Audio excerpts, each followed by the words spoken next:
So the time has finally come. I'm very excited to make this video. It's a video I've been wanting to make for a while, and it's my Stanley Kubrick ranked video. For those of you guys that don't know, Stanley Kubrick is my favorite director ever. I mean, he's my favorite director of all time. But I don't think every one of his films are masterpieces. But he has an amazing filmography. After 2001: A Space Odyssey, I don't know what it was, but I just feel like every film was just masterful. Perfect, in a way.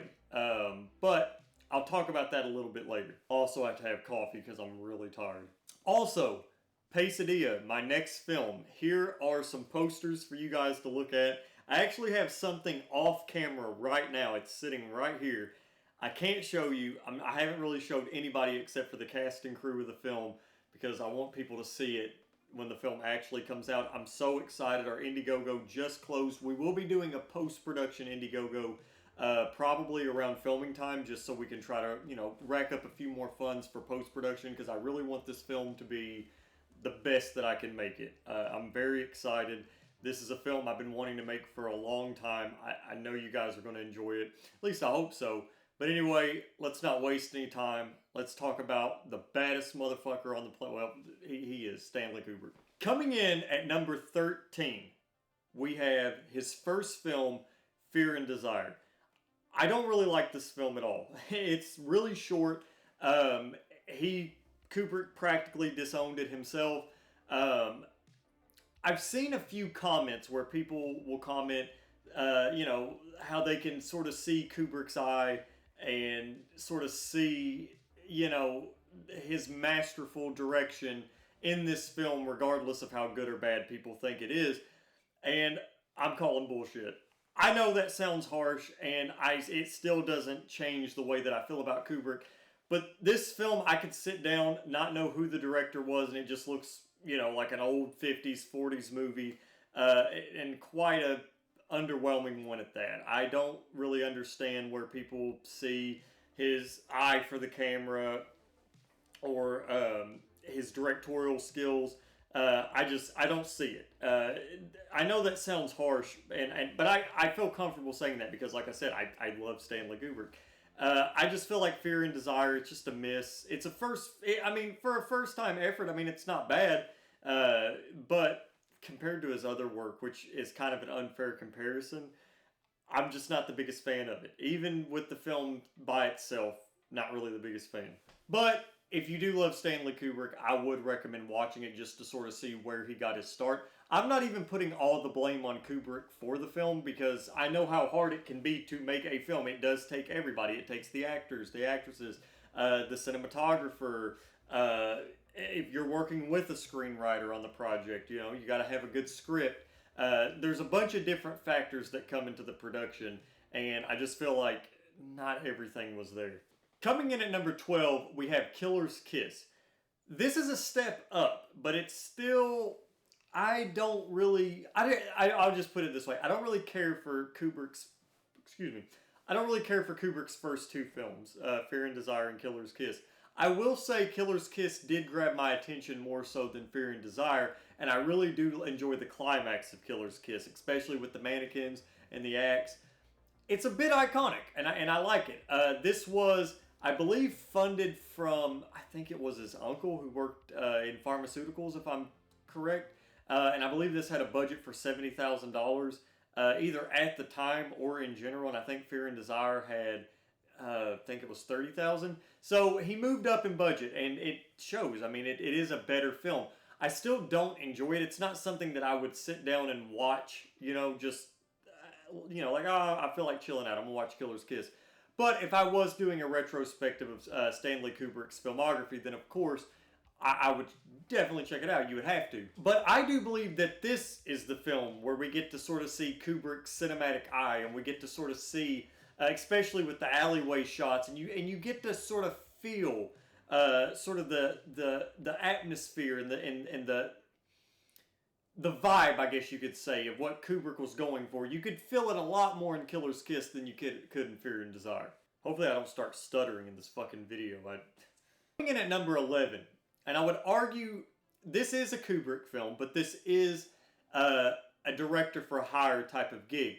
I actually know a lot about Spartacus, sort of accidentally in a way, because I've watched a lot of Kubrick documentaries, a lot. I've read a lot about Kubrick, but I've also read and watched a lot of Dalton Trumbo. And I've also seen the movie Trumbo, which is actually a really good movie with Bryan Cranston if you've not seen it. And I'm also a fan of Dalton Trumbo in terms of the films that he's wrote the screenplays for. But this was a film written by Dalton Trumbo, and it actually had another director attached to it before Kubrick initially, before he signed on.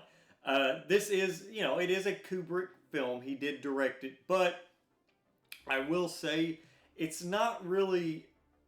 It is just really one of those sandals and sand epics. I mean, that's really what it is. But it is a good one. And this is where we're getting stuttering, burping, what the hell. This is where we're getting to the good films. I do believe that Spartacus is a good film. I don't really like the last third of the film, but I do enjoy Spartacus. Is it better than Ben-Hur, which is the film that it's usually compared to the most? Hell no! But it is still a very solid film, and I really like Kirk Douglas. And I think Kirk Douglas was like 50 when the movie was filmed, made this 1960. He ended up living to be 103. That's just insane. But for the most part, I enjoyed it. This is probably going to be a little controversial because I know this is sometimes at the top of people's lists. But coming in at number 10 is Paths of Glory. Again, I like this film. I don't really have any issues with it other than I just think his other films are better.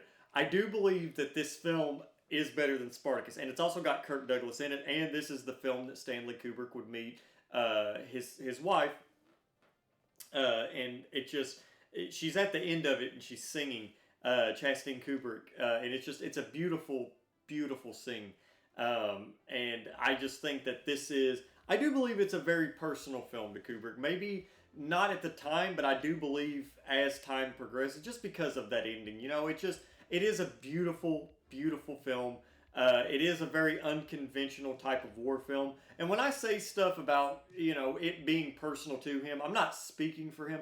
It's just, I do believe there's just something about Kubrick's films that you can just watch them and almost sort of feel kind of what he was feeling. I know that sounds a little silly, but it's just, I don't know, maybe that's just me saying that because I've seen a lot of documentaries and behind the scenes for basically each one of these films, but still, Paths of Glory, it's unconventional, it's a stellar film. Kirk Douglas is amazing in it, and it does have one of the more iconic World War I's battle scenes in it. Coming in at number 9, this was the film that essentially Kubrick made in the United Kingdom or England or what have you, and he ended up moving there, I believe, after this film. This is all of his films are adaptations of some sort, but this is Lolita. Controversial book. I would say not as controversial movie, but I still really enjoy it a lot. Peter Sellers in the film, great. I really enjoyed Lolita a lot. I enjoyed it more so than I thought I would, because it was actually the last film in Kubrick's filmography that I watched, and it's so, in a way, it's very innocent, but at the same time, it's very, it is kind of sinister. If you look at the subject matter for the film, but I do believe that there's not really another director that could have done it better than Stanley Kubrick. I do believe that he was the perfect pick for Lolita. It's a beautiful. It's a story that while you watch it, it's beautifully told, but then at the same time, you're just sitting there like, fuck it, I don't really know. It's the type of film it is. And I would actually love to see the Criterion collection release it in 4K. I think that would be really cool. I would like to see a Lolita in 4K come out. But, good film. Coming in at number 8, and this is where I just believe we're getting in the straight up masterpiece categories. At number 8, The Killing with Sterling Hayden. I love Sterling Hayden. And I actually really do enjoy the premise of the film and the heist and the horse race, because if you don't know, I'm from Kentucky, and I love the Derby, the horse races. Kentucky is really, really big on horses. This is going to get off topic a little bit, but a lot of people, of course, like the southern United States, I know that it's like known as like the hillbilly portion of the country, but Kentucky's really not. Kentucky is very, I would say, have you ever seen the Kingsman? I would say the Kingsman is a pretty good representation of Kentucky. Besides the Freebird portion, that was very, it was funny. I thought it was funny because I don't get offended by anything. But it's very kind of like, it's kind of classy. It's classy hillbilly, I guess you could say. But it really did. The killing reminded me of Kentucky. I don't know. Maybe that's a little bit of a bias on my part. But I really enjoyed the killing, and I really enjoyed the horse race section. I think the killing is a masterpiece. I actually really want to go back and watch it again now that I'm thinking about it, because I really enjoyed watching the killing. I feel like the killing, Kubrick knows he's a good director at this point. I don't think, obviously he's the best at this point, but he definitely knows what he's doing. He knows how to tell a story. He knows how to convey a story on the screen. And I would highly recommend the killing. If you actually get the killing on Criterion, it also comes with Killer's Kiss as basically a bonus feature. So you can sort of knock out two birds with one stone. I know there's a 4K for Killer's Kiss from Kino Lorber. I don't want to steer you away from getting that. I mean, obviously, if you want to get that, because I love Kino Lorber. But, I don't know, does Killer's Kiss really need a 4K? Coming in at number 7, we have Dr. Strangelove. Now, the first time that I watched Dr. Strangelove, I loved it. I really loved it. It was like up there when it came to Kubrick films. The second time that I watched it, I still enjoyed it, but it kind of moved down on my list just a tad.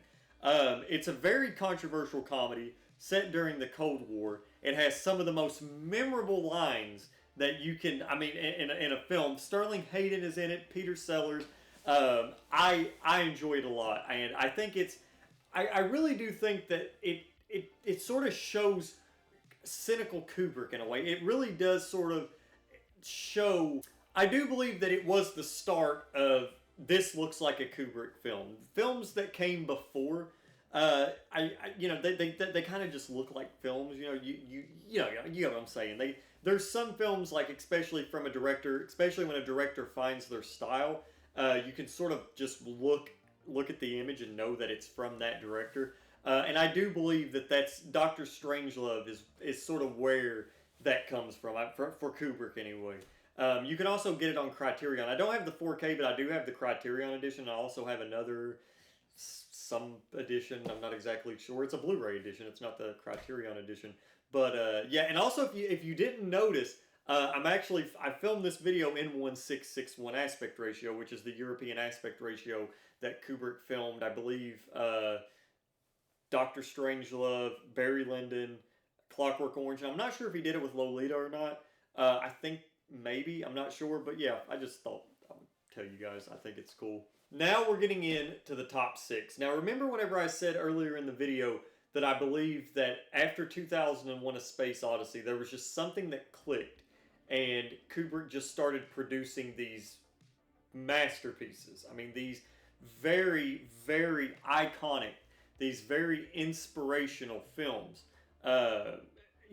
I love each one of these. Each one of these films have a special place in my heart. We're starting with number 6, 2001 A Space Odyssey. Highly influential film. Most films that you watch, if they're sci-fi films, have taken some inspiration from Stanley Kubrick, especially if we're doing space exploration. Some inspiration from Stanley Kubrick. I think 2001 is so good. The first time I watched it, I was mesmerized. On rewatch, I don't think it's as good as the first time that I watched it, obviously, but it's still a very solid film. I feel like I think a lot of people that's never seen the film before, because I actually showed this to a group of my friends not long ago, I think a lot of people have a certain expectation before they see the film, where they think it's something completely different. But what 2001 A Space Odyssey really is a very contained epic. It's very contained in the sense of it. Not really many locations in the film. You have the moon surface, you have the exteriors of space, and then you have, when they're in the ship. But other than that, the film itself doesn't really go to many places. It's how the film is executed, and especially when you get to the last half with HAL 9000, that's where things really start to pick up, and that's where I find things to be very fascinating.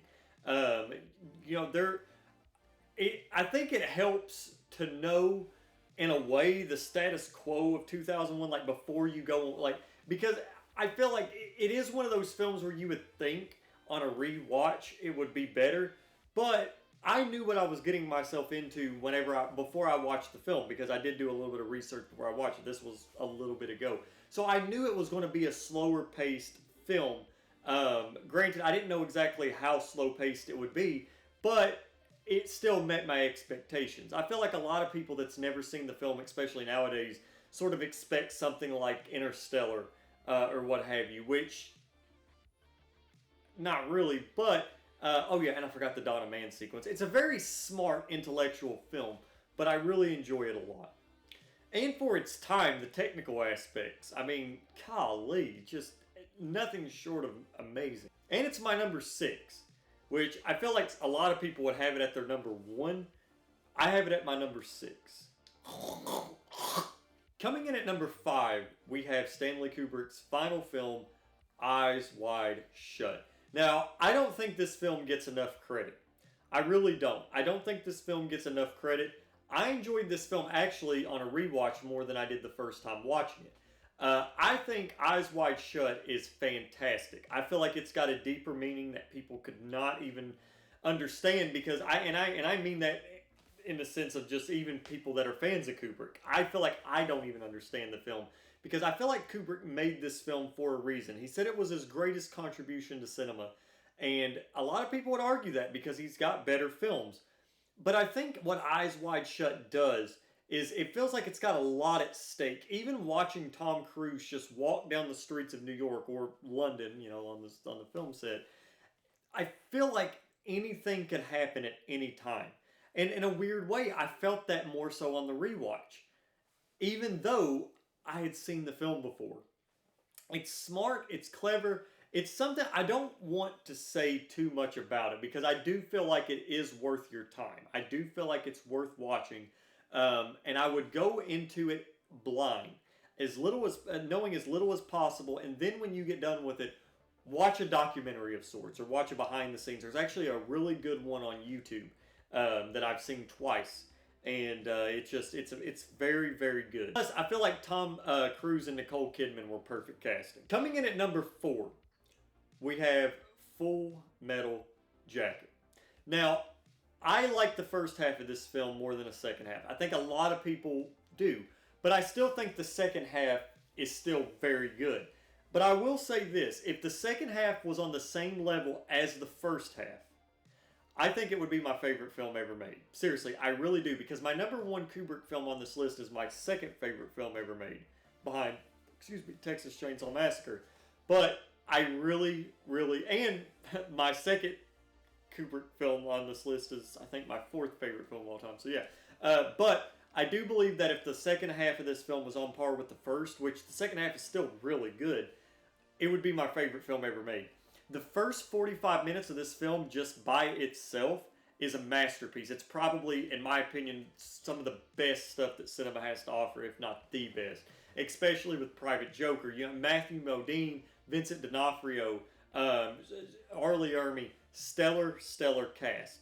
And this film is it's so smart. The way that it's paced. Like I said, the first 45 minutes of the film is paced excellent. I mean, it's so good.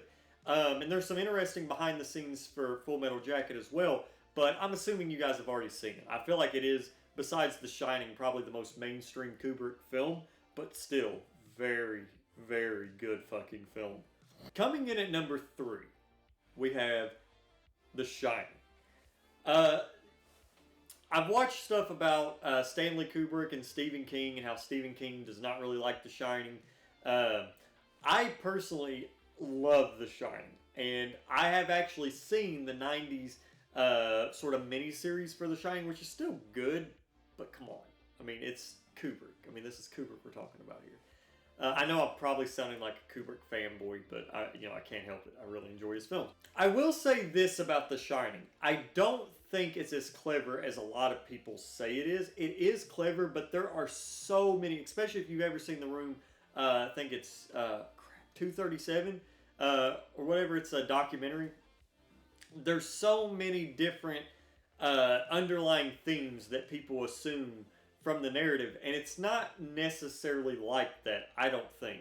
I've heard that this film was just made by a bored genius. There are some things that I do believe that Kubrick added into this film just, because he was that smart, and wanted people to think. But I think there's a lot of stuff in the film that people sort of blow out of proportion. I know that I don't mean to sound harsh with that, but I mean, I really just think that there is. I think a lot of it is just coincidence. Although there is a pretty interesting point where if you play the film backwards and forwards at the same time, and you get to see these images overlaid, it's interesting. If you want to watch that documentary, it's worth the watch. But I do enjoy The Shining. I feel like it's unsettling. I really enjoy Shelley Duvall. I really enjoy Jack Nicholson. Actually, one of the actors that I casted for my film Pesadilla, he's an older gentleman. We were actually talking about Stanley Kubrick, and we sort of have differing opinions on that, which is fine. We were actually having a very healthy conversation, not even necessarily a debate about it. And yeah, it's interesting how some people do view The Shining and how Shelley Duvall was treated and Jack Nicholson's performance. Personally, I think everything is as good as it can be in The Shining, but some people beg to differ. But The Shining, no doubt, it's an iconic film. And honestly, and here's the thing, if you didn't know this, the ending of Blade Runner 2049 is actually the beginning of The Shining because Ridley Scott used leftover footage from the helicopter sequence. Excuse me. Don't know if you knew that. I don't need my phone anymore. I know my list now. Coming in at number 2 is Clockwork Orange. A Clockwork Orange. Very controversial film for its time. And Malcolm McDowell, amazing.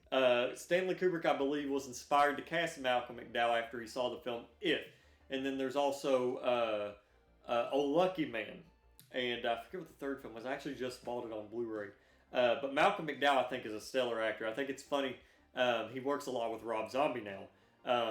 But still, the character of Alex, one of my favorite Kubrick characters, probably my second favorite Kubrick character.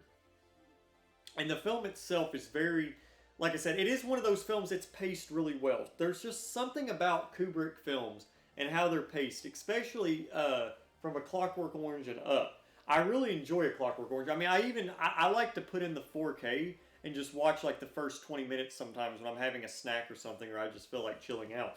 That's just kind of how it is. But it's an amazing film, and the way that the classical music is used in it, absolutely brilliant. Very controversial film for the time, and I've actually read about half of the book from Anthony Burgess. Book is okay. It's a good book, obviously, but I don't know. I would watch the movie before I would reread the book, even though I only got halfway through. But Clockwork Orange, fantastic film. Loved it when I first watched it. Gets better every time I watch it. Nothing more to really say about it. And coming in at number 1, I feel like this is Stanley Kubrick's most underrated film. It used to be my favorite film of all time for a few years, and then Texas Chainsaw Massacre dethroned it, which Texas Chainsaw Massacre was always up there. This film is Barry Lyndon. 18th century. Kubrick took a lot of the stuff that he researched for Napoleon and added to this film. It is 3 hours and 15 minutes, but it's so good. It's slow, but it's so good. Every shot of this film could almost be like a painting in a way. It's just, oh my gosh, it's so beautiful. It's such a tragic film. I love the epilogue of the film. I won't say anything, but it's such a tragic film. I want to watch it again soon. I love it. And I feel like the character of Barry Lyndon is so relatable in so many ways. I know he's a bad person. He's a dick. But it's so good. I love this fucking movie. And this is also where Stanley Kubrick met Leon Vitali, which would eventually become his right-hand man and help him with, his upcoming productions. Barry Lyndon, fantastic. If you've never seen it, you should watch it. And I feel like if Stanley Kubrick was to ever win an Oscar for directing, which is crazy he didn't, I believe that Barry Lyndon that would have been the film, because I think it's that fucking good. I really hope it gets a 4K soon. Like, really, really soon. Because it's already a beautiful film. And I just couldn't imagine it looking any better.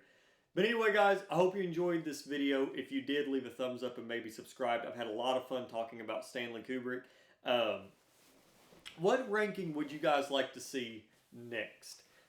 Just let me know in the comments below. I enjoy doing these videos. I will say my videos are going to be pretty sparse coming up in the next month or so as I gear up.